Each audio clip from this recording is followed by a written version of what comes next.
Dan akhir sekali lintas langsung negeri-negeri kita ke Selangor Darul Ehsan bersama Nur Ashikin Abu Syari di sana. Jadi teruskan Syikin. Baik, terima kasih Nur Lela di studio Angkasa Puri. Sepanjang tahun lepas, Mesin Pendaraan Subang Jaya MPSJ menerima 3,752 aduan berkaitan pokok. 35% daripada aduan tersebut berkenaan ketinggian pokok dengan rata-rata penduduk tidak selesa dengan ketinggian pokok berikutan faktor keselamatan. Mengambil maklum aduan berkenaan, Timbalan Pengarah MPSJ Asfarizal Abdul Rashid memberitahu satu kursus telah diadakan bagi memberi pendedahan tahap kecekapan dalam penyelenggaraan landscape dan pokok kepada kontraktor. Dan kita memberikan pendedahan kepada langkah-langkah keselamatan. Kita sedia maklum bahawa kalau kita nak trim pokok macam mana, kita kena buat barricade ke, kita kena buat mesin yang sesuai, pakai sekali dan sebagainya. Itu yang ilmu-ilmu yang kita perlu dedahkan pada kontraktor. Kadang-kadang mereka tahu tapi dah lupa dan sebagainya. Ini bukan isu keselamatan. Pokok itu sendiri satu hal, tapi orang yang menguruskan menyara pokok ni pun harus didedahkan ilmu-ilmu keselamatan. Katanya kursus itu juga mampu meningkatkan kesedaran kontraktor mengenai keselamatan serta kesihatan di tapak kerja. Bab berkata demikian selepas majlis penutup kursus penyelenggaraan pokok ameniti MPSJ 2020 di MPSJ Subang Jaya.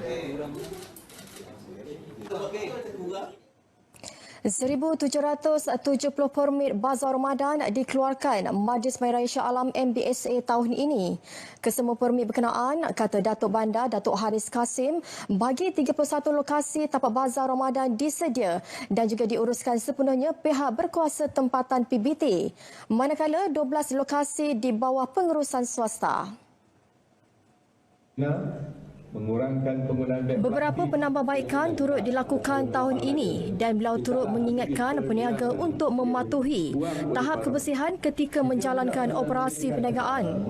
Kita memberikan penekanan yang pertama sekali tentang tahap kebersihan kepada peniaga Bazar Ramadan ini, dan kita berikan tumpuan ini selaras dengan hasrat kita untuk memberikan satu gambaran baru ataupun imej baru kepada Bazar Ramadan di kawasan MBSA.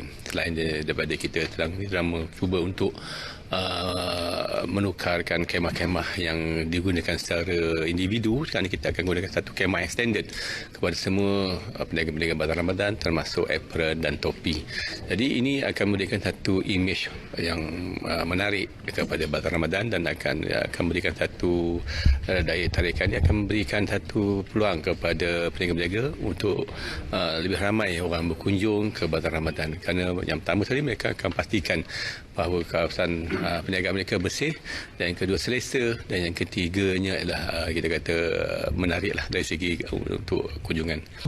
Serentak dengan itu juga beliau memaklumkan kesemua peniaga dan pembantu diwajibkan untuk mendapatkan suntikan anti-typhoid TY2 serta menghadiri kursus pengendalian makanan. Beliau berkata demikian pada majlis penyerahan permit Bazar Ramadan sempena Ramadan 1441 Hijriah di Auditorium MBSA Shah Alam.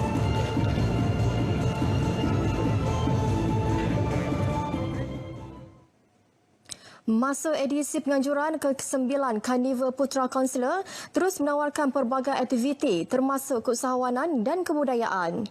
Karnival 3 hari bermula semalam di Padang Kawat Universiti Putra Malaysia UPM Serdang itu turut mensasarkan kehadiran 6,000 pengunjung. Pengerusi Majlis Jemaah Pengetua UPM Profesor Madya Amini Amil Abdullah yakin karnival anjuran Majlis Perwakilan Kolej Kaunselor ini mampu menarik kehadiran golongan muda memandangkan UPM medium pelajar terutamanya dalam jurusan keusahawanan. Dan sesungguhnya program yang seumpama ini memupuk semangat kerjasama berpasukan, pemikiran kritis, kemahiran berorganisasi dan juga perancangan yang teliti melibatkan puluhan ribu ringgit dari segi pembelanjaan. Dan itu bukan satu jumlah yang kecil. Dan dari sinilah pelajar dipupuk kemahiran berorganisasi, kerjasama berpasukan dan juga untuk merealisasikan sesuatu aktiviti yang telah mereka rancang sejak sekian lama, sejak tahun lalu lagi. Beliau terdahulu merasmikan Karnival Putra Consular malam tadi di Serdang. Zombie Run, Kembara Basikal, Futsal, kempen demo darah dan kempen kuasa beli musim Nusantara antara aktiviti yang disediakan sepanjang penganjuran karnival. Kira-kira 200 kaki tangan RTM menyertai Sukan Tara Kelab RTM 2020. Pelbagai aktiviti sukan dipertandingkan dengan Kelab Rekreasi RTM Kajang sebagai tuan rumah. Program merupakan anjuran bersama Kelab Sukan dan Rekreasi RTM Angkasa Puri, Badan Kebajikan dan Sosial Produksi Radio dan Kelab RTM Negeri Sembilan. Di mana dengan adanya sukan ini kita dapat menyeratkan lagi hubungan dan kerjasama di antara ahli-ahli kelab, dan juga kita juga menyahut seruan kerajaan supaya rakyat Malaysia ni menjalani gaya hidup yang lebih sihat, cergas dan dinamik. Program disempurnakan Timbalan Ketua Pengarah Operasi Jamil Seman di RTM Kajang. Dalam ucapannya, beliau mengingatkan warga RTM menjaga kesihatan masing-masing, terutamanya ketika COVID-19.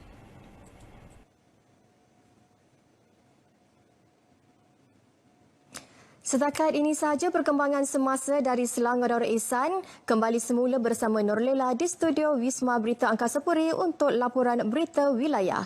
Jumpa lagi dan selamat berhujung minggu.